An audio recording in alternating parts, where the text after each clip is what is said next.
Gil Martin here, and welcome to the latest episode of the Daily Packers Post, where we break down the Green Bay Packers in depth every day, Monday through Friday. Today, we continue our position by position look at the Packers and their final grades for the 2024 season. And today, we're discussing the defensive tackles. This unit did better than expected against the run this year. So some credit definitely goes to the defensive tackles. Packers seventh in the league, allowing 99.4 yards per game on the ground, and average yards per rush. They were top three. So definitely this team better against the run. Sacks wise, they were seventh in the league with 45, but as far as the defensive tackles are concerned, well, it was a bit of a mixed bag. Now, don't forget that every grade we give, first of all, it's for the unit as a whole, although I am going to break down individual players. And second of all, that the discussion, all the grades are a combination of performance and expectation. So if a star player gets 3 sacks, that's not going to result in a good grade. But if a rookie or a backup gets 3 sacks, that may be a higher grade. The obvious player we start with at defensive tackle, and this one is a disappointment. It's got to be Kenny Clark. Clark in the Pro Bowl last year had 7.5 sacks a year ago. This year, 1. And whether he was playing hurt or he had difficulty adjusting to Jeff Hafley's new 4-man front, which, everyone was expecting that 4-man front to open things up for Kenny Clark, that he wouldn't have to be on the nose anymore, that he would be able to move around, that he would be able to get more penetration and be more of a playmaker in a 4-man front. And unfortunately, the opposite happened. He broke up 2 passes, but, tackles for loss, way down. Overall tackles, down. Quarterback hits, down. Just a disappointing overall season for Kenny Clark. And, obviously the Packers were expecting more from him. He is still a leader on this team. Let there be no doubt about that. But it's harder to lead when you're just not getting the job done. I mean, tackles for loss went down from 9 to 4. Quarterback hits, 16 in 2023, 5 in 2024. The numbers just not good. He did recover 2 fumbles. That was tied with his career high, but a very disappointing season for sure for Kenny Clark. And, you got to hope that next year he bounces back, because Kenny Clark really is a big part of the Green Bay Packers defense. And, getting him back to even a good level, let alone a Pro Bowl level, would go a long way toward getting a little more pressure from the interior of the line and stopping the run as well. Next up, T.J. Slaton. Slaton started all 17 games for the Packers, also recorded 1 sack. His total tackles went down from 50 a year ago to 30 this year. Still had 2 tackles for loss, 3 quarterback hits. And again, a different role. So 1 sack for Kenny Clark on the season, that's a big disappointment. 1 sack for T.J. Slaton, that's more expected, because Slaton is more of a run stopper.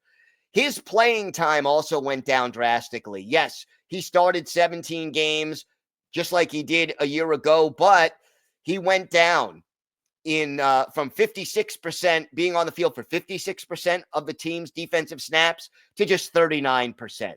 So, Slaton's job is to occupy blockers, clog up the middle. If he can penetrate occasionally and make plays, that's great. The run defense graded out really well, and he was definitely a part of that. But again, just sort of a middle of the road grade, I think, for TJ Slaton. Solid, but not spectacular. Did his job is, I think, the way that I would put it. Now, you have also Devonte Wyatt. And Wyatt is one of those guys that is a little bit of an enigma, I think, overall, because he's a former first-round pick. He only played in 14 games this year because of some injuries that he suffered. Had 5 sacks in 14 games. A year ago, he played all 17, had 5.5. So the pressures were there. Quarterback hits, he had 9. He had 11 the previous year. And he recovered 2 fumbles and, did a solid overall job when he was in the lineup. The problem is that, again, here is the expectation versus the performance, right? Devonte Wyatt only played 41% of the Packers' defensive snaps in the 14 games he played. That is not an exceptionally high number for a former first-round pick. You expect him to play a bigger role in the defense. So that aspect of it was a little bit disappointing, but you like the push, the pressure from the interior that he's able to get on the quarterback when he's healthy. And again, that is always a part of the equation when he's healthy.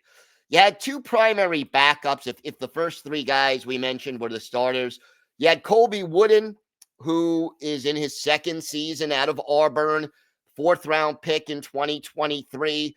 Wooden, again, more of a run stopper. He played in 13 games this year, started 1.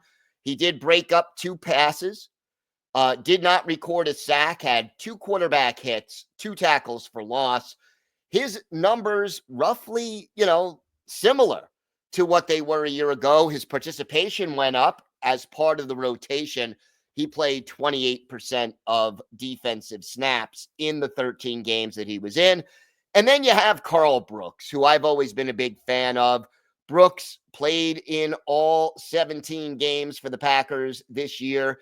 And again, Brooks is more of a playmaker, I think, than Wooden as far as getting pressure on the quarterback, penetrating, getting into the backfield. Those are things that Carl Brooks can do well.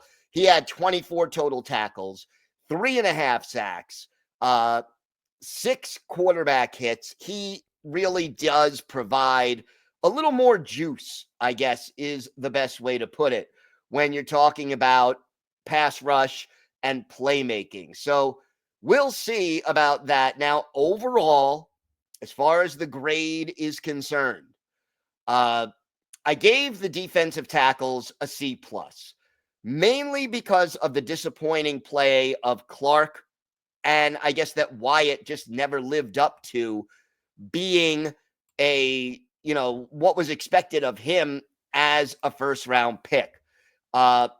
This group was solid against the run. They were really good against the pass rush, kind of disappointing overall. And that is something that the Packers are going to have to work on if they hope to improve the defense or keep the defense at a very high level in 2025. So the overall grade is a C+, but I think this is a solid unit that they will look to fortify a little bit in the offseason. I wouldn't be surprised to see them add a day 3 pick on the interior of the defensive line.